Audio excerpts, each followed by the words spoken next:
Good morning. എല്ലാ ദിവസവും രാവിലെയുള്ള പ്രീ മാർക്കറ്റ് റിപ്പോർട്ടിലേക്ക് കിടക്കാം.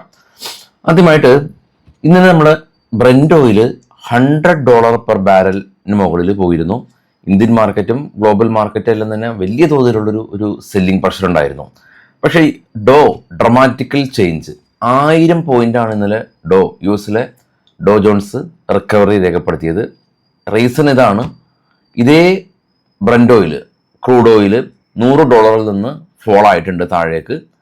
ഇന്നലെ യു എസ് മാർക്കറ്റ് പോസിറ്റീവിൽ ക്ലോസ് ചെയ്യാനായിട്ട് സാധിച്ചു.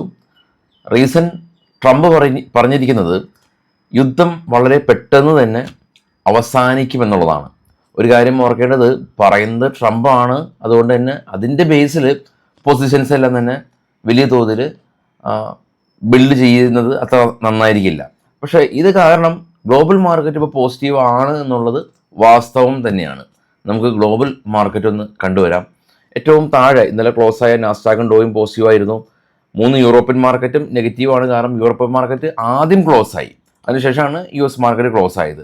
ഇപ്പോൾ ട്രേഡ് ചെയ്യുന്ന ഏഷ്യൻ മാർക്കറ്റിൽ കാണാം, നിക്കി ജപ്പാൻ മാർക്കറ്റിലെല്ലാം തന്നെ 1900 പോയിന്റ് അഥവാ 4% റാലിയിലാണ്. കൊറിയ ആവട്ടെ 6% റാലിയിലാണ്. ഏറ്റവും ടോപ്പിലേക്ക് പോകുകയാണെങ്കിൽ gold 5140, silver 87, bit coin $3000 spike ചെയ്തു. നാച്ചുറൽ ഗ്യാസ് ഫോൾ ആയത് 3 എത്തി. നിഫ്റ്റി ഇൻഡിക്കേറ്റ് ചെയ്യുന്നത് 24,400 ഗ്യാപ്പ് അപ്പ് തന്നെയാണ്. ഇതാണ് യു എസ് മാർക്കറ്റിൽ ചെയ്ത ഇന്ത്യൻ കമ്പനികൾ പോസിറ്റീവായ രീതിയിൽ എക്സ്റ്റൻഡ് അവേഴ്സിൽ തിരിച്ചു വന്നു.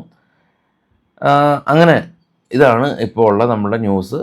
ഇനിയിപ്പോൾ ഇത് വാസ്തവമാണോ, യുദ്ധം തീരുമോ എന്നൊന്നും നമുക്കറിയില്ല. പക്ഷേ മാർക്കറ്റ് വളരെ പോസിറ്റീവായിട്ട് റിയാക്ട് ചെയ്തിട്ടുണ്ട്. എസ്പെഷ്യലി ക്രൂഡ് ഓയിൽ ഫോൾ ആയിട്ടുണ്ട് എന്നുള്ളതാണ് ആശ്വസിക്കാൻ പറ്റുന്ന കാര്യം. കാരണം $100 പെർ ബാരൽ എന്ന നിലയിൽ ക്രൂഡ് ഓയിൽ ഇൻ്റർനാഷണൽ മാർക്കറ്റിൽ നിലനിൽക്കുന്നത് അത് ഗ്ലോബലി തന്നെ റിസഷൻ സാധ്യതകൾക്ക് വഴിതെളിയിക്കുന്ന ഒരു കാര്യം തന്നെയാണ്.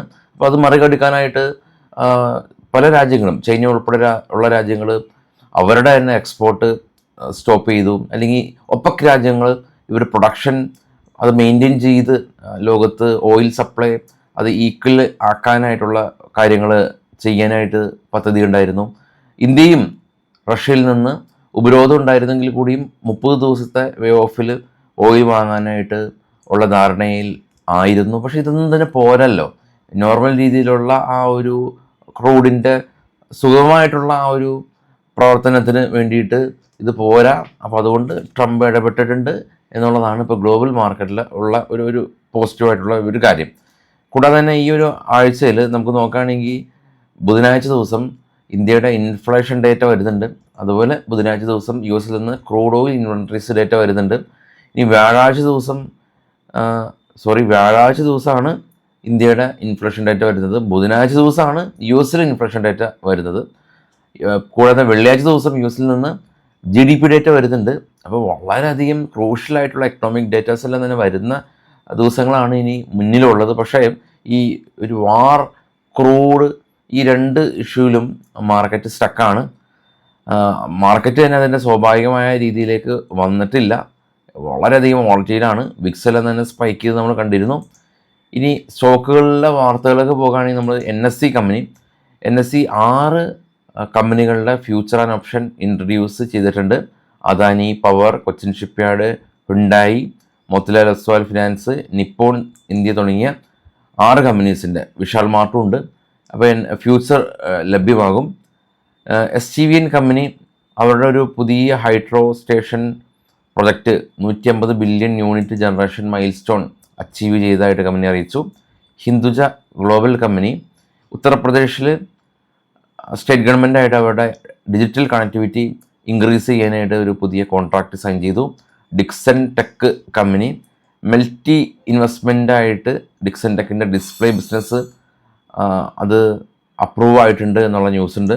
മിൻഡ കോർപ്പ് കമ്പനി ഇവർ advanced motors control EV solution ചെയ്യാനായിട്ട് ഇൻ്റർനാഷണൽ കമ്പനിയായിട്ട് ജോയിൻറ്റ് വെഞ്ചറായി എന്നുള്ളതാണ് ന്യൂസുകൾ. നേരത്തെ സൂചിപ്പിച്ച പോലെ തന്നെ ഗ്യാപ്പ് അപ്പ് തന്നെയാണ് നമുക്ക് അസഫ് നൗ എക്സ്പെക്ട് ചെയ്യാൻ സാധിക്കുന്നത്. ഇത് സസ്റ്റെയിൻ ചെയ്യുമോ എന്നുള്ളത് കണ്ടറിയേണ്ടതായിട്ടുണ്ട്. പിന്നെ യുദ്ധം തീരുമെന്ന് ട്രംപ് പറയുമ്പോൾ ഏത് അടിസ്ഥാനത്തിലാണ് തീരുന്നത്?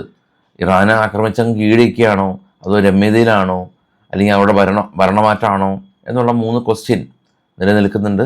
അപ്പോൾ അത് ക്ലാരിറ്റി വന്നിട്ടില്ല. നമുക്ക് വൈകിട്ട് കാണാം. Thank you.